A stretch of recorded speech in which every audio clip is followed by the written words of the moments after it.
Ce qu'on peut retenir d'abord, c'est les résultats fort appréciables que la Côte d'Ivoire a eu lors du dernier rapport Doing Business qui est sorti en octobre dernier et qui classe le pays au 122e rang mondial, mais surtout qui le fait membre de 10 pays au monde qui ont le plus fait de réformes.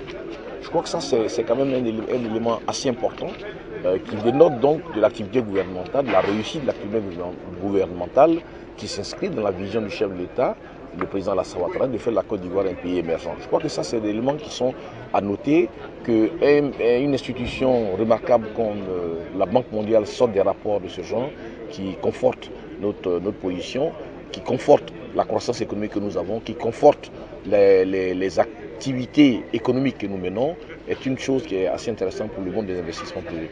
Mais écoutez, comme je vous l'ai dit, nous savons notre histoire, nous l'assumons, mais donnons rendez-vous dans 5 ans. Vous allez voir que les choses vont changer, parce que l'Ivoirien aujourd'hui a décidé d'aller à l'essentiel. Nous voulons le développement pour notre pays, nous voulons aller à l'émergence. Et vous allez voir que dans quelques années, nous allons passer, je vous ai dit, les chiffres de 150 millions de dollars à 655 millions. Dans 4 ans, vous allez voir ce que nous allons pouvoir produire comme attractivité en termes d'investissement. Est-ce qu'on peut revenir sur quelques avantages du Code des investissements? Les avantages du Code des investissements, le nouveau code met surtout l'accent sur le contenu local, avec ce qu'on appelle les crédits d'impôt pour l'association des nationaux, les crédits d'impôt pour tout ce qui est donc utilisation de la matière première locale, et puis le crédit d'impôt pour tout ce qui est aussi utilisation de l'encadrement au niveau de la société.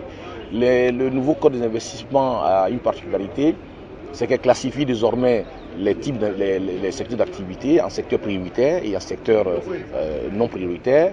Les secteurs prioritaires vont continuer de bénéficier des avantages fiscaux et les secteurs non prioritaires vont bénéficier plutôt de crédits d'impôt.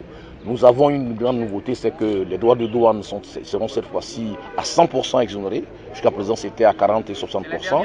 Maintenant, nous avons, voilà, c'est autant d'éléments, on pourra en débattre prochainement, mais on a un code d'investissement qui est sur la base des benchmarks que nous avons fait, sur la contribution aussi de nos partenaires techniques et financiers, nous avons pu avoir un code d'investissement qui est plus attractif et qui donne l'occasion à l'Ivoirien d'entreprendre en sérénité et pouvoir avoir une rentabilité assurée de son investissement.